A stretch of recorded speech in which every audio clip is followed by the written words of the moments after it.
Forget frequently asked questions. Common sense, common knowledge, or Google. How about advice from a real genius? 95% of people in any profession are good enough to be qualified and licensed. 5% go above and beyond. They become very good at what they do, but only 0.1% are real geniuses. Richard Jacobs has made it his life's mission to find them for you. He hunts down and interviews geniuses in every field: sleep science, cancer, stem cells, ketogenic diets, and more. Here come the geniuses. This is the Finding Genius Podcast with Richard Jacobs. Hello, this is Richard Jacobs with the Finding Genius Podcast. I have Professor Rick Maizels. He's a professor of parasitology, University of Glasgow, over in Scotland. Rick, thanks for coming. Oh, it's a pleasure. Yeah, tell me about your research. Why you're interested in parasites? What got you interested in it so long ago? And then I'll ask you what you're working on now. Well, long ago, I got interested in parasites because they seem to be the great neglected area of medicine. Millions of people infected in the poorest places, the poorest countries, and I felt research was sorely needed in these areas. And so I was looking at things like vaccines, etc. And over time, it became clear also that there was an astonishing reciprocal relationship between the presence and the prevalence of parasites, specifically worm parasites, which we call helminths. So the prevalence of these helminths was inversely related to the epidemiological presence of allergies and autoimmune disorders, implying that somehow parasites were able to dampen or control some of the what we call diseases of modernity. In other words, the diseases that have become more and more rampant in the more affluent countries, the countries with the better standard of living and standards of hygiene that don't suffer parasite infections. So that's really been... When did this swap appear to happen, or this trade-off, the diseases of modernity? Has it been 50 years, 100 years? Yeah, I'd say it's more that those diseases have reached a crisis point in the developed world in the 1950s onwards. So even the 1950s, they weren't so bad. So if you go to the 50s, 60s, 70s, they were getting more and more dominant. But of course, it doesn't quite match the loss of parasites because that happened earlier in most of the Western world. But it certainly is true that the presence of the parasite seems to be holding off those diseases in the poorer countries. So parasites actually are, I guess, in a way, like a dog guarding a bone. They help prevent other diseases? Like, what's an example? Well, that was the indication. And of course, it's very, very hard to draw those hard conclusions from epidemiological correlations. And the poorer countries have fewer television sets and fewer McDonald's restaurants, et cetera, et cetera. So, you can reach quite wrong conclusions just by correlation. So my lab and a number of others really got involved in trying to establish, was there a causal link? Did one thing lead to another? Did the presence of the parasite actually protect against allergies? And we were able to show that in laboratory animals. They were protected. If they had a parasite infection, they didn't show allergy. What kind of parasites and what kind of allergens? Oh, okay. How broad in spectrum was the protection? Yeah. So it was, these are limited studies, just point of principle, proof of principle, I'd say. So what sort of parasites? We looked at worm parasites that were in the intestinal tract. So these are relatively harmless parasites to humans and animals. They're very, very, very prevalent. Hundreds of millions of people have them. And the animals with these worm parasites in the intestinal tract, they showed protection from allergic reactions to house dust mite, which is what humans develop allergy to, and that's linked to asthma. So tenuous link, but nevertheless, we were able to show causality. That was the important thing. These two areas of science, parasite infection and allergy, were actually related. And that was a really important breakthrough. And then from that point, we started to say, well, how?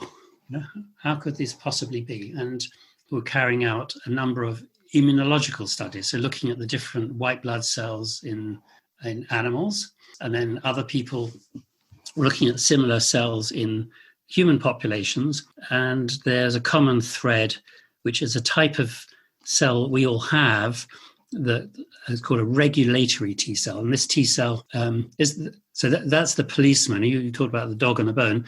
This is the good cop of the immune system, because the regulatory T cell makes sure that the immune response doesn't go into overdrive, doesn't overexpress, doesn't start attacking our own tissues, or in the case of allergy, doesn't start attacking innocuous, irrelevant, extraneous substances like the house dust mite, which has no specific threat to human health other than when we become allergic to it. So do you think that when there's a parasite in someone, the immune system is kept busy with that parasite?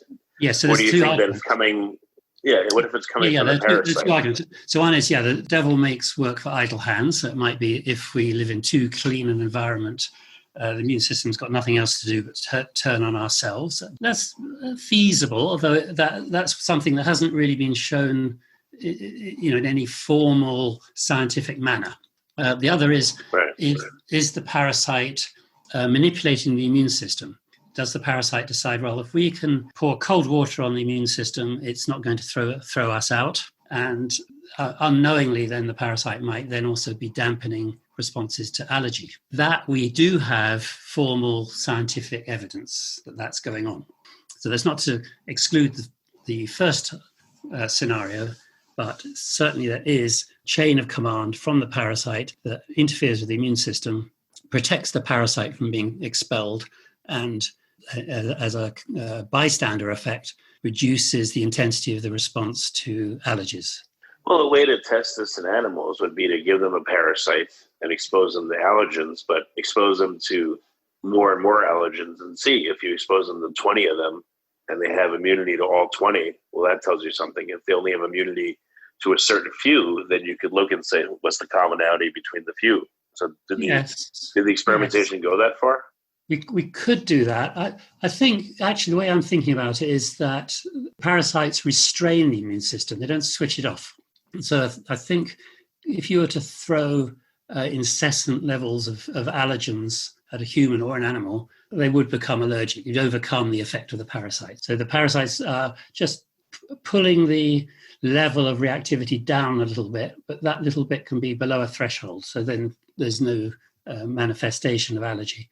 I'm fairly sure if you threw everything at the immune system, you'd overcome it. And probably that happens in nature. So that probably what happens in nature is there's a sort of uneasy balance where the parasite's able to establish itself in the human or the animal, and various environmental triggers or circumstances can boost the immune system, and people can spontaneously clear the parasites. This happens. So what I'm saying is that there's a balance. The parasites tweak it to their advantage. It doesn't guarantee their success, but it increases their odds of staying. Our body can sometimes overcome that, sometimes not. Whether or not you overcome it can be strongly influenced by other environmental factors. So it might be another infection comes along and causes an inflammation, and that inflammation can be enough to get rid of the parasite. So it's a really complex interaction going on here. We try to reduce it down to something more simple. Yeah, I mean, we're still talking in somewhat generalities. I mean, there's many kinds of Helminth infections. So what are the particular ones that you've studied? And then I want to ask you about the mechanism of action and infection. Okay. Yeah. Well, we spend a lot of time studying a very common parasite of mice that's found in pretty much more than 50% of wild mice, and lives a long time in mice. And so this guy understands mice better than any human understands mice. Was very able to manipulate the mouse immune system. But we're in close touch with colleagues who are studying hookworm, which is a human parasite, and is as a cousin of the mouse one, essentially. And a lot of what we find in the mouse parasite seems to hold true for the human one, although, of course, you can't do too many experimental infections of humans, but remarkably, people volunteer. Shall I go into this? I mean, people are volunteering to be deliberately infected with hookworm. Okay. And is that okay, or do the IRB still cry that that's unacceptable? It's very rigorously controlled. The doses are very small. There's a drug that clears the parasite as soon as somebody wants to leave the trial. And most of the people involved have some immunological disorder and feel that this is a reasonable attempt to try and cure that disorder.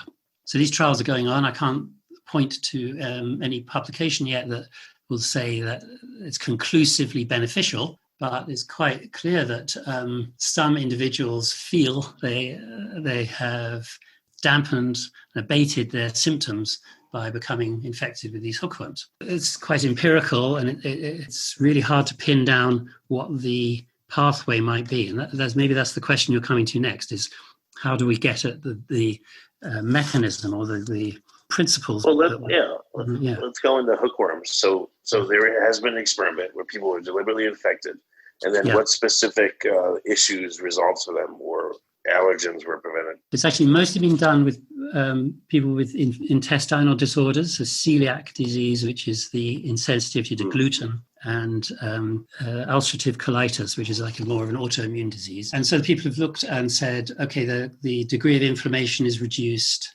and the numbers of these regulatory T cells is increased in different settings and different individuals. Humans are very, fickle and variable individuals. So this seems to work in some people and not in others. That causes statistical problems because it's hard to prove that there's a constant effect across the board.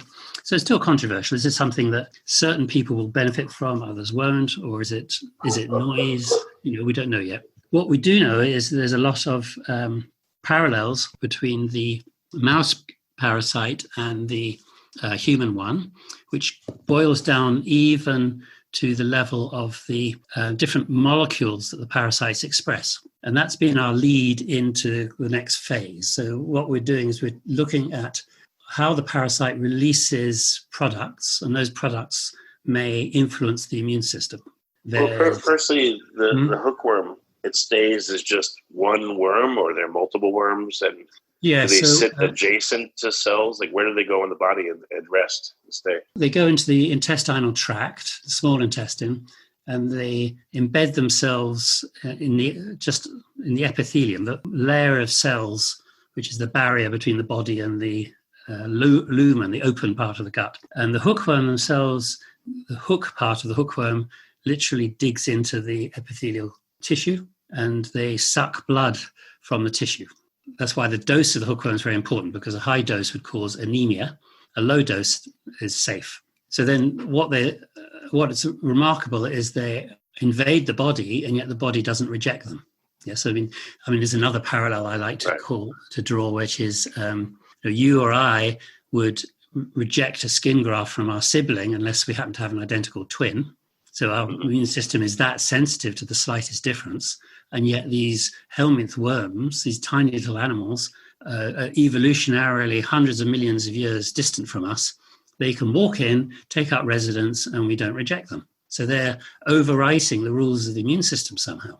And how are they doing that? Well, in part, we have found some of the solutions. We've found one product, for example, from these parasites that expands this type of cell I was mentioning earlier, the policeman, the regulatory T cell. So the regulatory T cell that normally protects us from autoimmunity and allergy and inflammatory bowel disease is being expanded and exploited by the parasite. So then we don't reject the parasite. So this is our model. We've found a protein from the parasite that directly binds to these to T cells and turns them into regulatory T cells. So the parasite's talking directly to the immune system, or the human immune system, or the mouse immune system, and instructing it to make more regulatory T cells.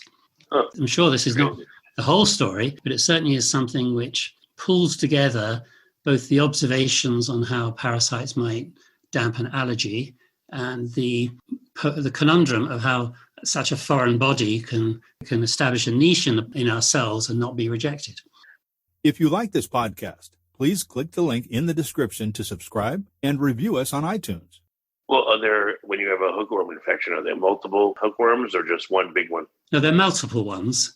And there are also other Helminth species.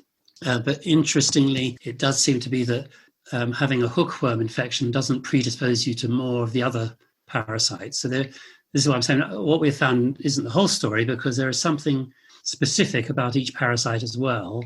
You'd expect that. I mean, no species is altruistic and is going to benefit every other species. So there'll be something about the hookworm that favors the hookworm itself and not the others. We haven't dug down to that level yet. I think we're still at the generality, like the big picture of what's going on between the parasites and the immune system. Well, if there's multiple hookworms that infect, have you ever tried to sequence a population of them and looked for the differences amongst them? And if so, what do those differences show you? Like if you think of a colony of bees, Right. worker bees, drones, etc., they all have the phenotype bee. They all work together, but they're all different. Yeah. Perhaps in hookworms for successful infection, maybe you have the same thing going on. I don't know. It could be. It could be you have like a pioneer population that get in there first and condition the immune system and make the immune system more tolerant to others. That's again, no evidence, but entirely possible. And that might explain why, because one of the points that isn't really understood yet is that the regulatory T cell is not very specific. It's generic. It dampens the immune system across the board. And yes, we see that because allergy is dampened, but the parasites themselves don't, suppressing the immune response, the specific immune response to the parasite, as well as this generic dampening across the board. So there's different levels of immune suppression. I think we've found the one. We haven't found the more specific one. And the more specific one might work, as I'm just discussing, by inducing specific tolerance to the hookworm that then allows more hookworms to establish. That doesn't quite gel with your question, where you're asking more about, well, are there different subsets or different worms fulfilling different roles? Yeah. There's no morphological evidence for that. I haven't really thought about that before, but I haven't seen anything that would be consistent with that. Well, when you do the controlled infection, is one little hookworm enough to infect somebody, or you have to I think put a bunch of them into them? They use something like 15 to 20, that sort of number. And they can see them in the individuals by colonoscopy, or endoscopy rather, and they're distributed in the small intestine. So it's quite a phenomenon. They haven't either reported any sort of heterogeneity that there's taking different shapes or invading different places. They seem to be quite homogeneous. Well, do they undergo reproduction inside of a person? Yes, so is it sexual or asexual? Exactly, they're sexual. So they're little animals, the males and females, they get together, and the females produce hundreds or thousands of eggs, and the eggs are passed out in the feces. So so there's no transmission directly from one human to another. In countries where the sanitation isn't controlled, if the fecal material gets into the environment, the eggs can hatch and form little larvae. And this is very sort of extraordinary. So the larvae all migrate, for example, to the tip of a blade of grass. And then if a human goes past without covering, then they'll latch onto the skin and invade through the skin. So that's so where, for example, kids are running around barefoot, that's much more likely to happen. And the hookworm actually was endemic in the southern US until the late 30s. And what happened to it? Well, it was eradicated by partly sanitation improvements, and then a big campaign to make sure kids wore shoes, because that was the major route of infection. As one of the first Rockefeller initiatives was to eradicate hookworm in the U.S. South. Interesting. Yeah. So already that they're upregulating, or they're changing how T cells function in the body, and then what do you suppose the purpose of that is? Oh, I think it's to dampen and repress the ability of the immune system to expel the parasite. So they're not being altruistic. It's clearly totally self-interested. But we're just recording some of the side effects, which in this case are actually generally beneficial because they counteract some of the inflammatory reactions that otherwise would occur. Oh, I'm sure they're not doing it right just for the good of the host. They're doing it for themselves. But yeah. So what else have they been found to do, or you haven't found anything else yet that they're doing to the immune system? Oh, do they put out like extracellular vesicles? Yes, yes, definitely. Been observed and characterized. Yes, so we have a whole project on that, and they almost like guided missiles, right? So they seem to be able to home into host cells, walk straight into the host cell, release a ton of material that interferes with gene expression in the host. So it's both complicated, but also likely to be highly significant. And then it's actually the focus of a vaccine project, because what we're trying to do is generate antibodies to these vesicles. And the idea being that if you can block the vesicles with the antibodies, you take out the entire package. Yeah, so it's not just neutralizing one component. Everything in the vesicle can be neutralized if we can generate antibodies to the exterior surface of the vesicle. So this is something we're just getting involved in. I can mention something quite different, not a different sort of theme, and that is you've got these parasites, they migrate, like the hookworm goes through the skin, and finds its way through the lung and then down the esophagus to the intestinal tract, and then it bites into the intestinal wall. So, they're quite invasive and potentially very destructive organisms. So the idea is, well, perhaps as well as inducing these regulatory T cells, another trick up their sleeve is some form of wound repair, or at least soothing the damage they've made. And you can see that, okay, so the hookworm, if it makes a hole in the intestinal tract, doesn't actually want bacteria to walk in and start infecting the host, because that jeopardizes the lifespan of the parasite. So to cut that story short, we're looking for potential wound healing materials from the parasite. We have a little bit of evidence that they do modify the niche they're in a way that promotes the homeostasis, in other words, repair and keeping the integrity of the tissue that they're in best possible shape. Again, not entirely altruistic, but then has some benefits for the host as well as the parasite. So they're snacking and then repairing and snacking and repairing? Yeah. It's like they're putting the lid back on after they've taken a fill. When they colonize someone's intestine that has, colitis or Crohn's or whatever, maladies you're talking about, what's the condition of the epithelium before they colonize it, and then after? What does it look like? Like, what's the difference, and what does it tell you?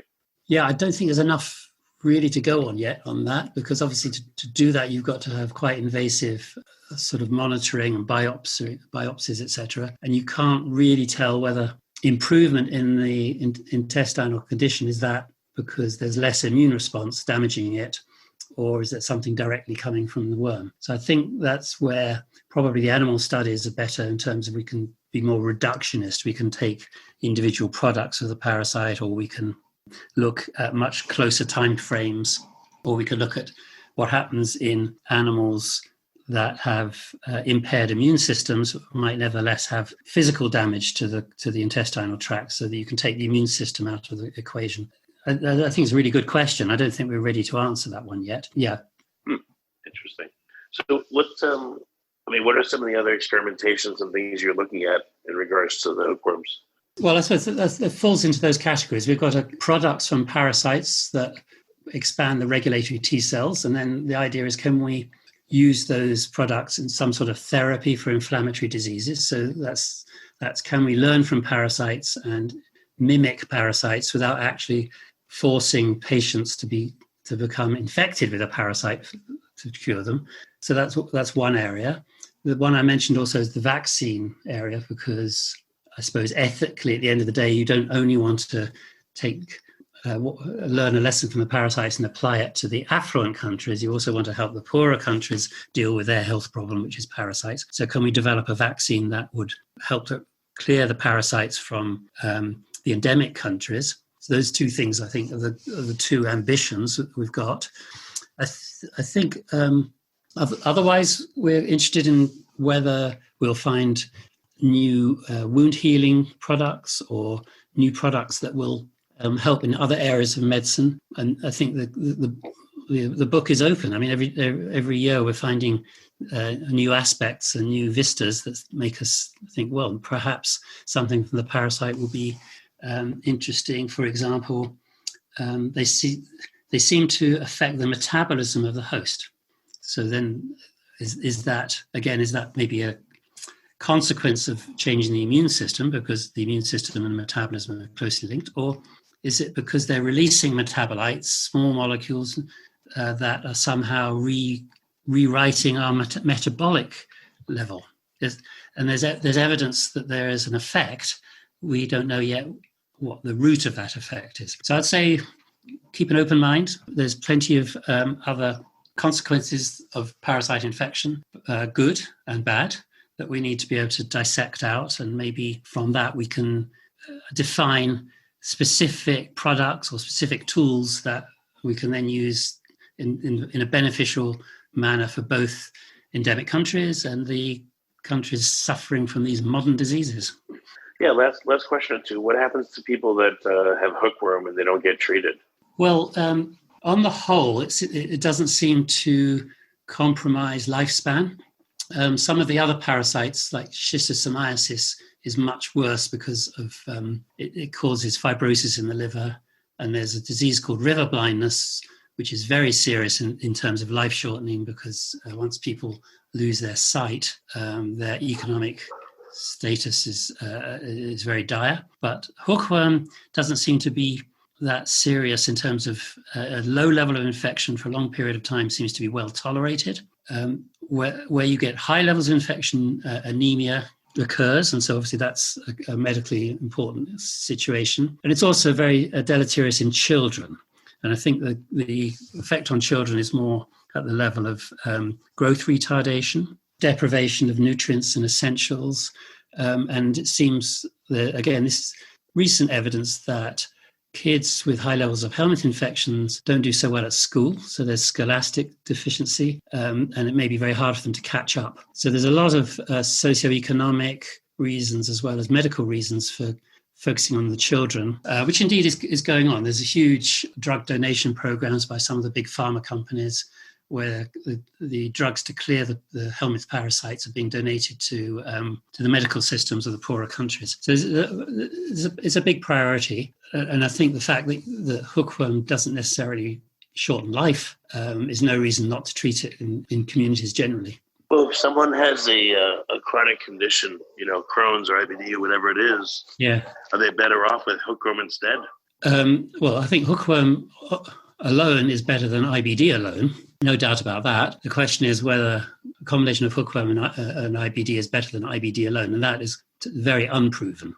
And of course, we have to recognize that humans are very variable, and there may not be a single answer to that question. In other words, it may be better for some people and worse for others, and we don't yet understand how we could distinguish those groups of where it would be beneficial or detrimental. So I think that book is open.